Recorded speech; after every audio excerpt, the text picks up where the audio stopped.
Segunda carta do apóstolo Paulo à igreja de Coríntios, capítulo 6, versículo 11. Iremos ler 3 versículos, do 11 até o 13. Ó Coríntios, a nossa boca está aberta para vós, o nosso coração está dilatado. Não estáis estreitados em nós, mas estáis estreitados nos vossos próprios afetos. Ora, em recompensa disso, falo como a filhos, dilatai-vos vós também. O título dessa mensagem é Guarda Compartilhada. Essa é uma mensagem que eu já vou colocar lá no grupo, já hoje ainda, se possível for, mesmo antes dela ser editada para o público. Ela vai ficar apenas não listada até que nosso irmão Flávio faça o trabalho. Pela urgência dessa mensagem, a importância dessa mensagem. A gente vai falar um pouquinho sobre o que é guarda compartilhada, né? Todo mundo sabe que um casal se separa e compartilha a guarda de um filho. No caso, eu, por exemplo, tenho um cachorrinho de estimação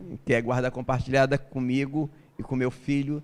Ou seja, dividir paternidade de alguma coisa. E hoje em dia nós vivemos isso. Nós vivemos isso aonde? Vivemos isso no Evangelho. Hoje é impossível algum pastor ser pastor sem guarda compartilhada. Impossível. Então, o que quer dizer isso? Que você pastoreia a igreja e outros pastores pastoreiam ela. Porque o que é internet? Para fazer um comparativo, a internet é a mesma coisa que você abrir a porta da tua casa e ir na rua. Você vai no exterior pela internet. Você fala com pessoas de outros países, outros estados. Isso é a internet e é algo que não havia no passado. Então hoje, uma dificuldade que existe de pastorear uma igreja é porque ninguém pastoreia uma igreja sozinho, mesmo que você queira. A menos que você volte para a lei e proíba a igreja de ter televisão, né? Como se pastores tivessem autoridade de proibir alguém de ter televisão ou de ter a internet. Essa demanda, até certo ponto, é bom. A internet tem muita coisa boa, mas também tem coisa ruim.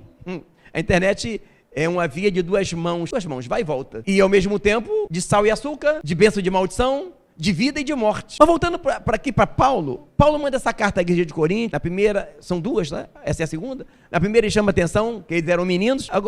Agora nessa segunda ele reclama muito com essa igreja. Quando ele fala esse versículo 12, não estáis estreitados em nós, mas estáis estreitados nos vossos próprios afetos. Ele vai falar mais à frente sobre isso. Se você continuar lendo, ele vai falar dos falsos apóstolos no capítulo 11, no versículo 13. Ele fala dos falsos apóstolos. Ele vai dizer no versículo 5 do capítulo 11 que ele pensa que não foi inferior aos mais excelentes apóstolos. No 12, no versículo 15, ele vai dizer assim, ó: eu de muita boa vontade me deixarei gastar pelas vossas almas, ainda que, amando-vos cada vez mais, seja menos amado. O mundo não gosta de ouvir as verdades.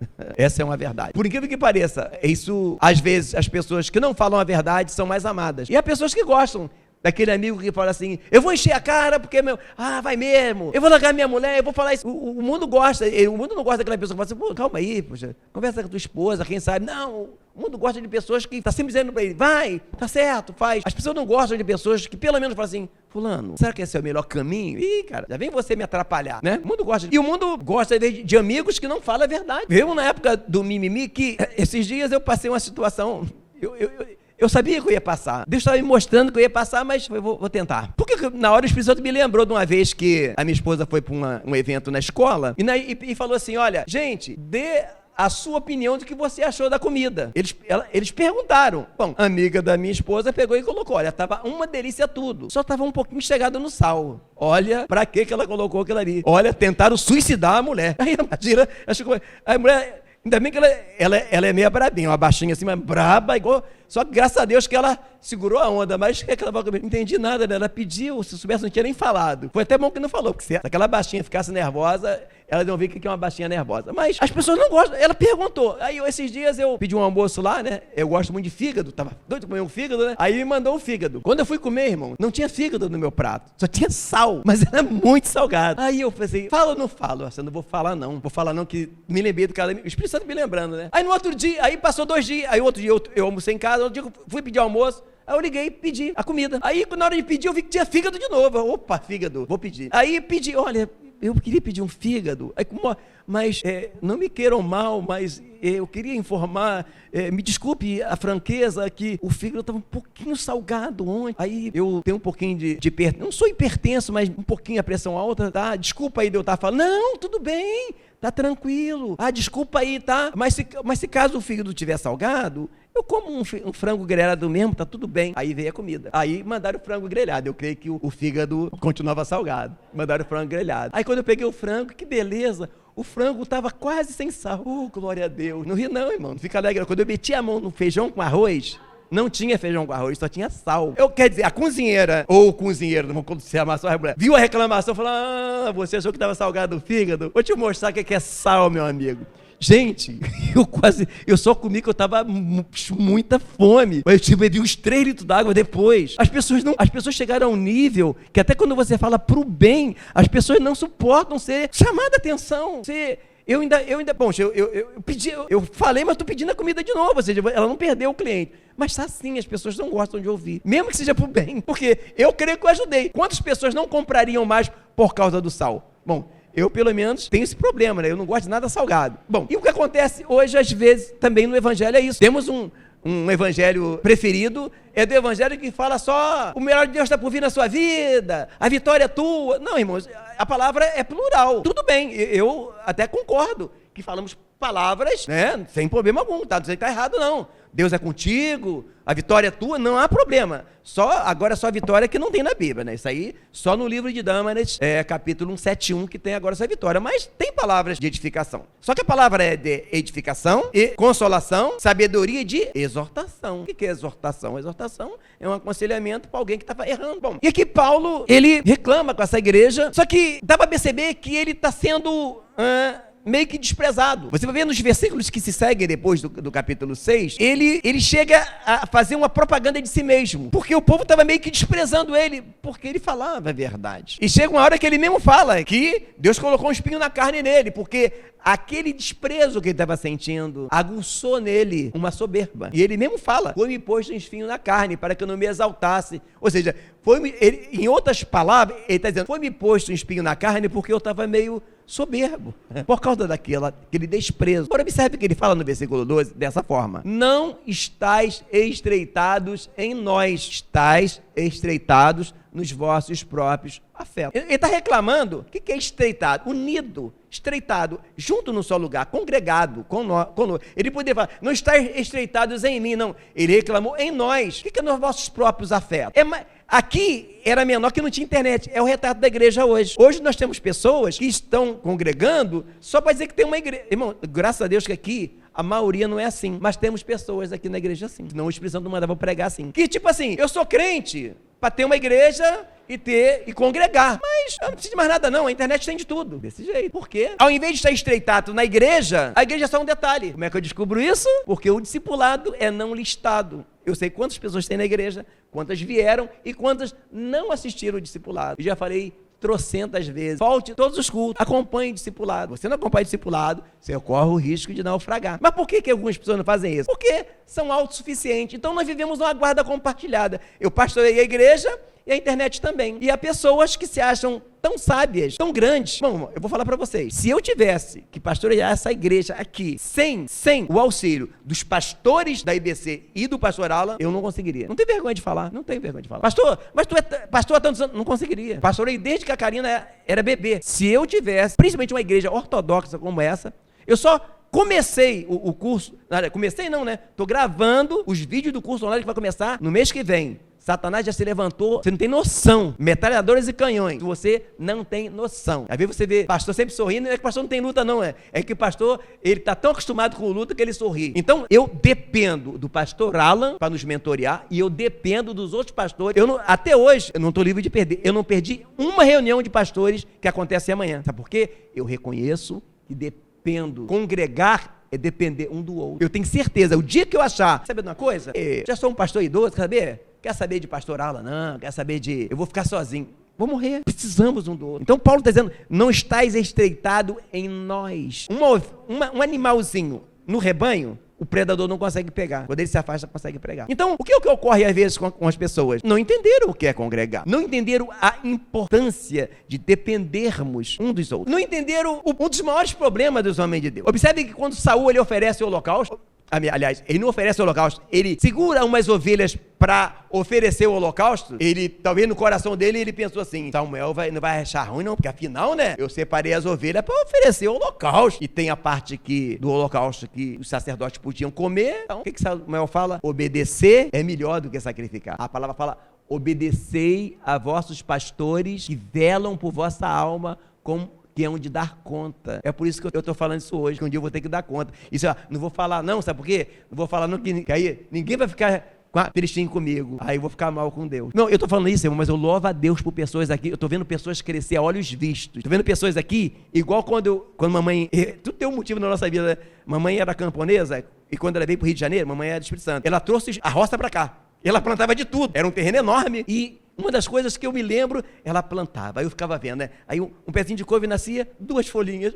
Mamãe, é uma couve, meu filho. Vai virar, meu filho. Aí, mais uma folhinha. Eu tô vendo crente assim, tinha 2 folhinhas. Tem crente que tinha 2 folhinhas, agora tem mais folhinhas. Tô vendo crente que crescer, tá? Eu não tô falando aqui de uma forma geral, mas há pessoas que não entenderam o que é congregar. Há pessoas que não entenderam o que é a IBC. Eu não consigo nem me imaginar sem o apoio dos outros pastores. Às vezes eu converso com o pastor Mateus, eu converso com o pastor Geraldo, eu converso com o pastor Sandro, eu converso com o pastor Daniel Dias, a gente conversa, precisamos um dos outros, mas há pessoas que não entendem, há pessoas que não entenderam até que ponto vai a importância de, pelo menos, irmão, veja bem, eu não estou falando de obedecer, quando eu falo de obedecer, nesse obedecer que algumas seitas fazem não, né? Tem que obedecer o pastor, não pode faltar, fulano aí, não pode ir embora não, mas pastor, meu marido vai trabalhar, ele não é que, não, fica aqui, quando acabar o culto, porque tem que reunião com você, mas não, se você sair, tu é desobedecer, não é esse obedecer não, tá? Essa maluquice não, obedecer nos detalhes, que o pastor, olha gente, faz isso, sabe, não perca aquele culto, é isso, esse obedecer no sentido espiritual, olha, a importância do jejum, a importância de oração, a importância, é isso, e você tem uma noção como obedecer é algo difícil. Eu vou perguntar para você, Jesus quando veio ao mundo aprendeu alguma coisa? Aprendeu. Jesus veio ao mundo aprender, sabe o que Jesus veio aprender aqui? A obediência. A Bíblia fala que ele aprendeu a obediência porque foi obediente até a morte e morte de cruz. Por que ele obedeceu? Sendo Deus lá no céu, ele só mandava. E muitas das vezes, irmãos, algumas pessoas não entendem essa obediência. Então eu estou falando aqui porque, fatalmente, no decorrer da caminhada, alguns vão ficar pelo caminho, infelizmente. Mas o motivo é o qual é a guarda compartilhada. É bom, irmãos, você pode entrar na internet e encontrar coisas boas, mas tem pessoas se sentindo tão autossuficientes que ele não consegue ouvir uma mensagem. Vem cá, o pastor falou, conferir, fazer igual os crentes de Berém. O pastor está falando, não. O discipulado dele assiste, o outro. Só que a fé é comparada a quê? A construção de uma casa. Então tem crente que ele vai vindo, vem no discipulado e vem no outro. Aí no outro ele não vem, no outro ele não vem. O discipulado, estamos construindo uma casa. Então, começamos o discipulado, colocamos o alicerce. Não, fazemos as sapatas. Continuamos o discipulado, colocamos o alicerce. No outro discipulado, nós vamos colocar a parede. Porque Paulo fala de edificar a fé. Jesus fala de construir. A fé também é comparada à construção de uma casa. Então, no outro discipulado, nós colocamos a parede. O irmão não veio. Aí no outro discipulado, nós vamos colocar uma janela. O pastor está falando da janela? Vamos botar essa janela? Ele não tem a parede, porque ele faltou o outro e não assistiu. O pastor está falando grego, não aramaico, não. Está falando português. Você só não tem...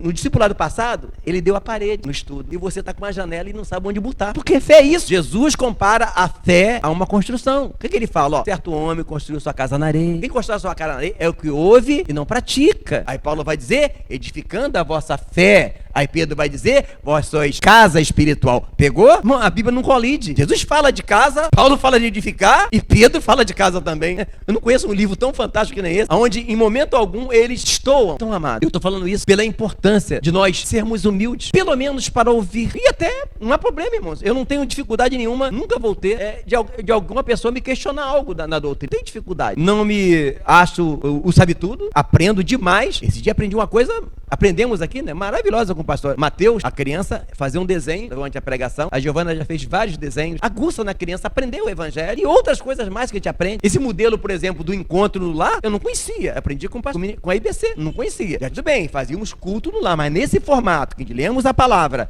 e cada um fala, conhecia. Aprendi. Só que, muitas das vezes, algumas pessoas não entenderam o que é congregar. E Paulo está dizendo aqui, ele não arroga para si. Ele está dizendo assim, não estáis estreitado em nós. Ou seja, vocês não estão unidos.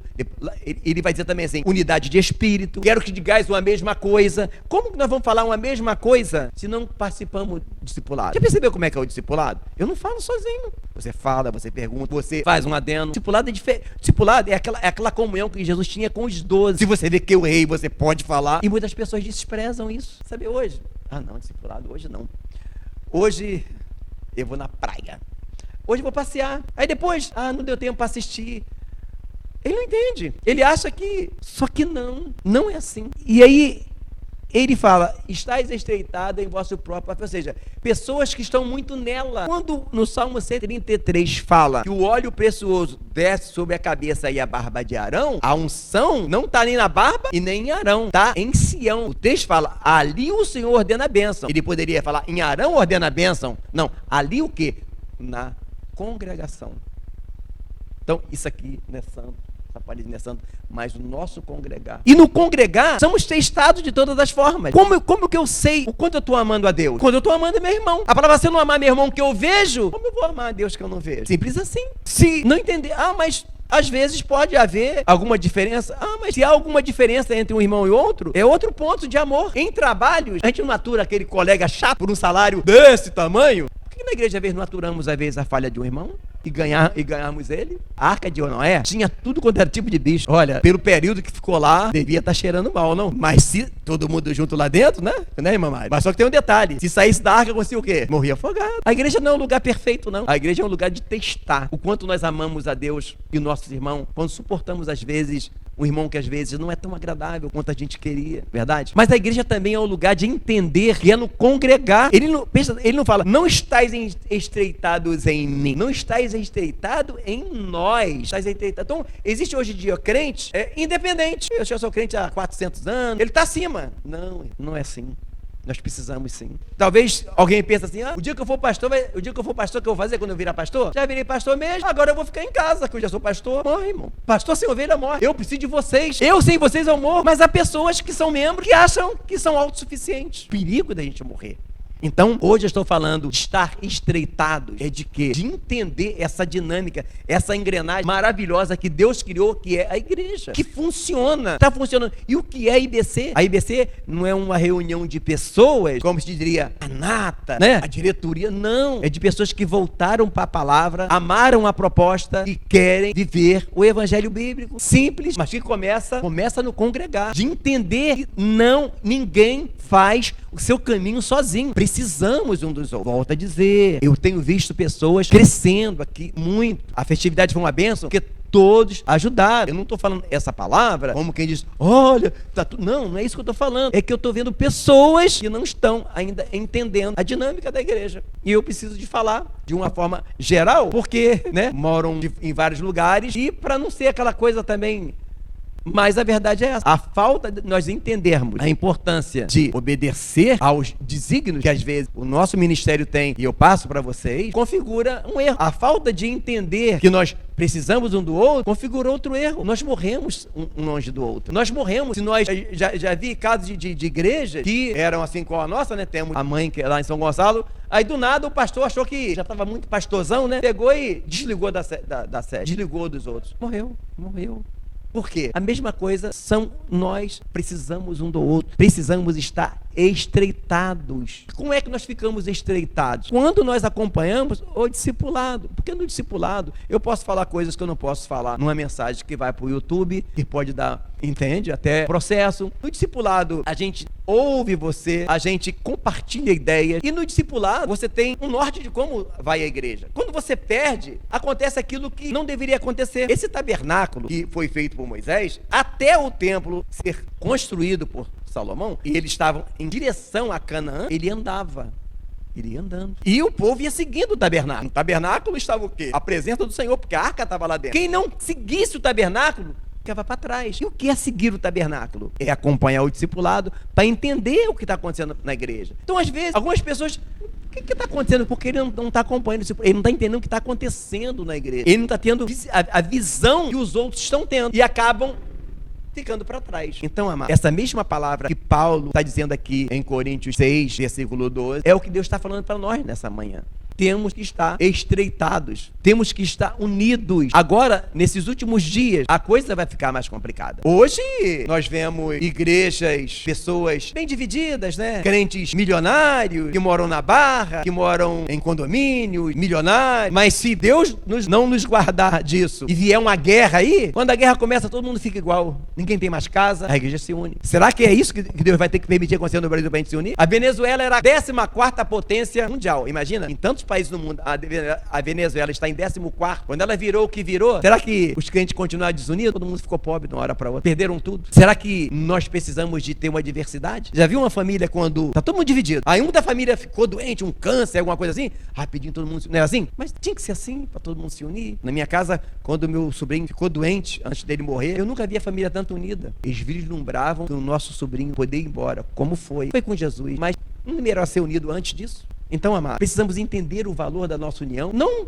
Deus criando situações para que isso aconteça. É que juntos nós somos mais fortes. Juntos iremos mais longe. E para que o tabernáculo continue andando com segurança, precisamos estar em um só espírito, em uma só fé, em um só amor. Para que assim nós cresçamos com qualidade, não inchando, não essas igrejas que são praticamente um lugar que é um clube social ou um lugar de eventos, mas ninguém se conhece. Não, irmão, igreja é lugar de todos se conhecerem. Às vezes, quando você conversa um com o outro, você passa para alguém algo, eu não falo material que você tem, ele passa para você, mas às vezes você tem algo que alguém está precisando e você troca coisas. Então, essa palavra de hoje, irmãos, é muito importante entendermos o quanto nós perdemos quando nós não entendemos a importância da obediência e obedecer, é isso. E o quanto nós perdemos quando não entendemos o fundamento de congregar. Por quê? Senão seria assim, a gente se convertia, se batizava e cada um ficava na sua casa lendo na Bíblia. Eu acho que se não precisasse congregar com a vida da internet, amados, observe, quando a palavra fala que nós somos casa, não é da forma que vocês pensam não, tá? Ah, eu sou casa de Deus, então eu fico em casa congregando.